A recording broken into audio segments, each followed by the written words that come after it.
Ho notato che molti post sui social, specialmente da parte di chi si appresta a scegliere il primo prodotto digitale, sta facendo il passaggio dall'analogico al digitale o vuole integrare soluzioni digitali all'interno del proprio rig, si concentrano spesso su una domanda fondamentale. Prendo un modeler o un profiler? Oggi esploreremo insieme le differenze tra queste due tecnologie. Cercheremo di semplificare il discorso per non renderlo troppo tecnico e renderlo quindi accessibile a tutti. E cercheremo di aiutarvi per rendere questa scelta più semplice e consapevole possibile. Io sono Leonardo Toro e questo è Like a Nerd.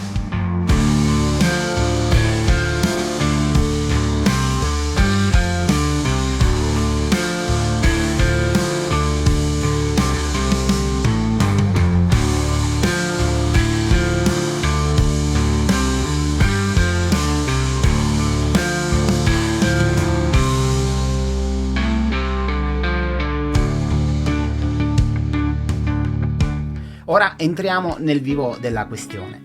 Quali sono le differenze tra un modeler e un profiler? È importante capirlo perché queste tecnologie, pur avendo obiettivi simili, funzionano in modo completamente diverso. Un modeler di base simula digitalmente amplificatori ed effetti. Questo processo viene realizzato utilizzando diversi approcci tecnologici che variano da produttore a produttore.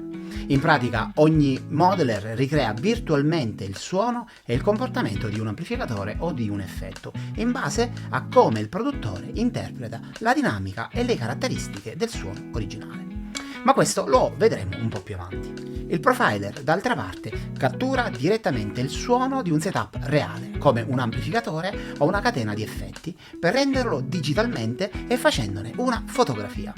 Da questi diversi approcci emergono le prime considerazioni importanti sul risultato finale.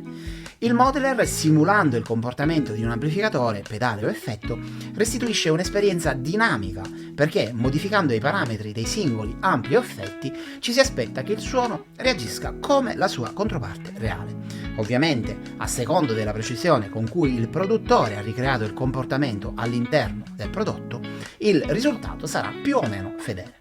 Il profiler invece cattura e riproduce il suono reale, risultando il più delle volte indistinguibile dall'originale, ma con minori possibilità di modifica in quanto questa fotografia del suono è statica.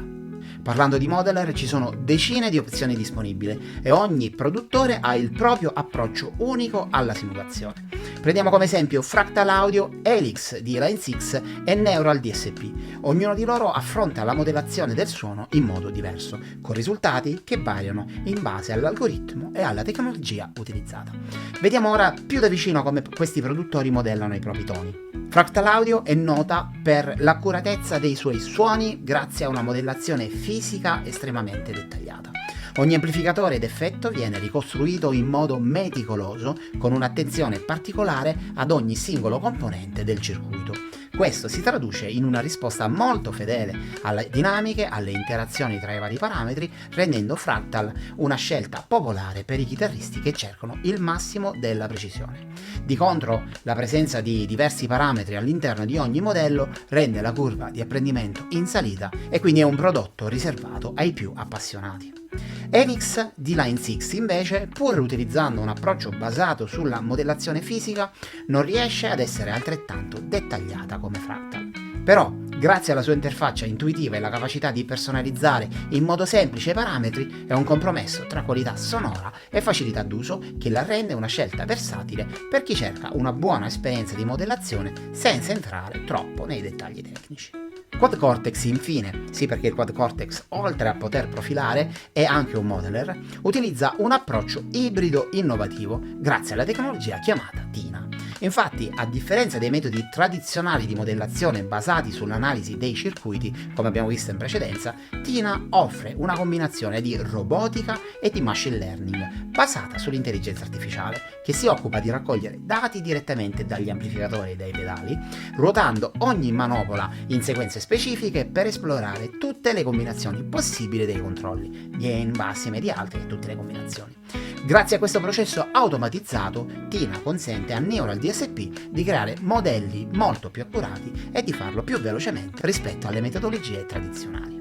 Ora passiamo alla profilazione. Prodotti come Kemper, Quad Cortex, Dineural DSP e Tonex catturano il suono reale di un amplificatore, di un pedale o di un rig, replicandolo digitalmente. Ognuno di questi sistemi ha un approccio unico alla profilazione. Kemper utilizza tecniche di convoluzione e analisi spettrale per catturare il comportamento sonoro di un amplificatore. Il processo consiste nell'inviare un segnale test attraverso l'amplificatore reale, catturando e analizzandone la risposta, replicando il suono in modo più o meno fedele, sebbene con limitazioni nella gestione delle dinamiche più complesse rispetto alla realtà. Neural DSP con il Quad Cortex invece sfrutta le reti neurali, un tipo di intelligenza artificiale avanzata per analizzare e replicare il comportamento dinamico di amplificatori e pedali. Il sistema è in grado di catturare e riprodurre i prodotti insieme alle sottili sfumature e variazioni del suono, garantendo una risposta molto naturale, soprattutto nelle dinamiche e nelle variazioni di tocco. Tonex di K Multimedia utilizza un approccio simile, basato anch'esso sulle reti neurali, per catturare e riprodurre le caratteristiche sonore di un amplificatore. Rispetto agli altri due, però, tutto questo avviene all'interno del proprio computer, utilizzando la propria scheda audio, quindi in caso di la presenza di una scheda audio di alta qualità, permette di catturare dei suoni e dei modelli di qualità maggiore e gestire il tutto anche in ambiente DAW, senza hardware aggiuntivo da aggiungere alla configurazione che si ha. Ora, come dimostrazione pratica, metteremo a confronto un Big Muff modellato, un Big Muff profilato e la sua controparte fisica. Questo ci permetterà di capire come due approcci, modellazione e profilazione, influenzano il suono finale e la risposta dinamica. Per avere uniformità di risultato utilizzeremo sempre lo stesso segnale audio, quindi utilizzeremo un IVAT al termine del PAT. In questo modo avremo sempre la stessa risposta finale in termini di amplificazione e cabinet, mantenendo il confronto focalizzato sulle differenze tra la modellazione, la profilazione e l'hardware fisico. Ok amici, è arrivato il momento del test. Ho suonato in precedenza un riff con la mia chitarra di un brano iconico che sicuramente, se avete più o meno la mia età e vi piace il grunge, diciamo almeno vi piaceva quando eravate adolescenti, sicuramente riconoscerete. L'ho registrato in anticipo perché in questa maniera, potendolo reampare e farlo entrare tramite vari loop, che poi se siete curiosi scrivetemi un commento, vi spiego come ho fatto a farlo. Lo faccio girare attraverso il Big Muff reale, il Big Muff modellato da Line 6 e per finire il Big Muff catturato all'interno del Quad Cortex. Andiamo direttamente qui sul desktop, vi faccio vedere direttamente qui, come potete vedere, Big Muff, Helix, Native modello e Quad Cortex. Vi faccio sentire subito il pedale fisico, ok? Fatemi cambiare cam così lo inquadro, perfetto. Come vedete, impostazioni volume 5, tono 5, sustain 5, ok? Mettiamolo in play.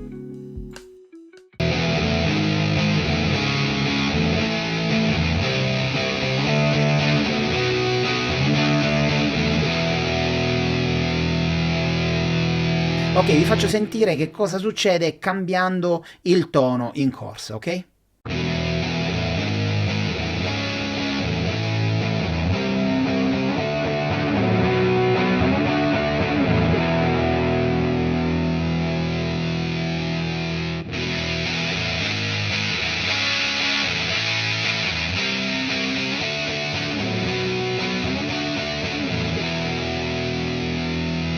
Ok, avete sentito come cambia il suono del pedale andando ad agire sul tono.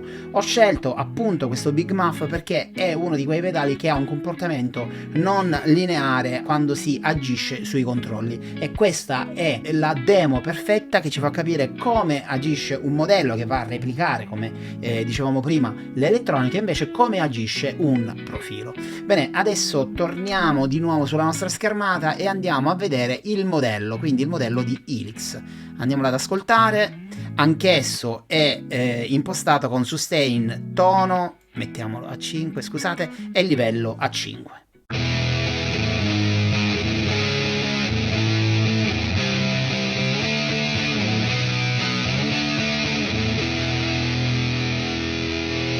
Ecco, devo dire che è abbastanza realistico, ma la cosa più realistica è come reagisce al cambio del tono.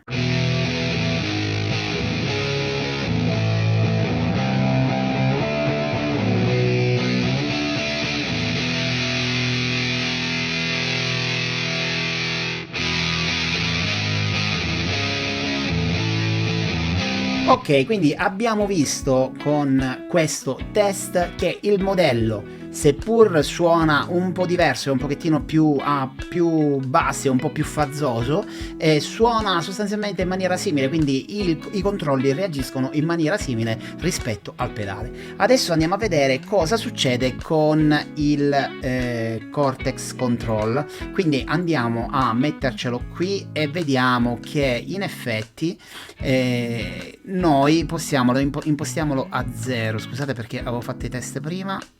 Ok, impostiamolo a 0 e andiamo a vedere che cosa succede ascoltando il pedale che era stato profilato precedentemente con tutti i parametri a 5. Ok, quindi stacchiamo Helix Native e attacchiamo il profilo.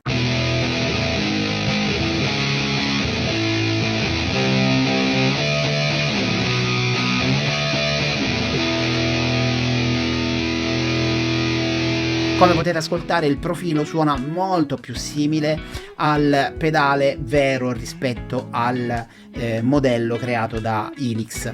Vediamo cosa succede quando andiamo ad agire però sul controllo di gain. Come vedete qui non abbiamo il tono e il sustain, questa è una delle differenze principali ed è per questo che ho utilizzato il Big Muff per mostrarvi queste differenze.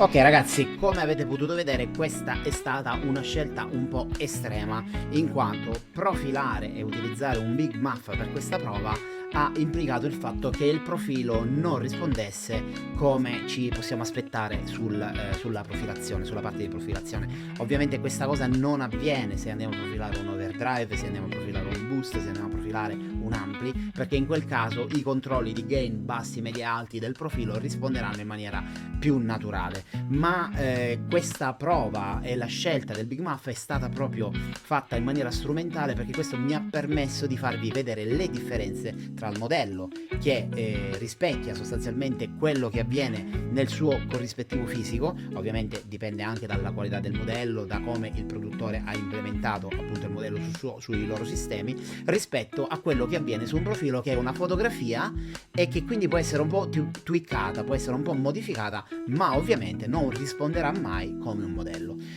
Abbiamo quindi la contrapposizione del modello che cerca di replicare quello che avviene nel pedale fisico e ci riesce più o meno bene. In questo caso devo dire che Helix lo ha fatto abbastanza bene, ma ovviamente non è così per tutti i modelli, rispetto a quello che avviene nel profilo, che in questo caso ci ha restituito una qualità del suono praticamente indistinguibile rispetto al pedale reale, col contro di non poter essere modificato a piacimento a posteriori. E sostanzialmente questa è la grande differenza tra i due tipi di prodotto.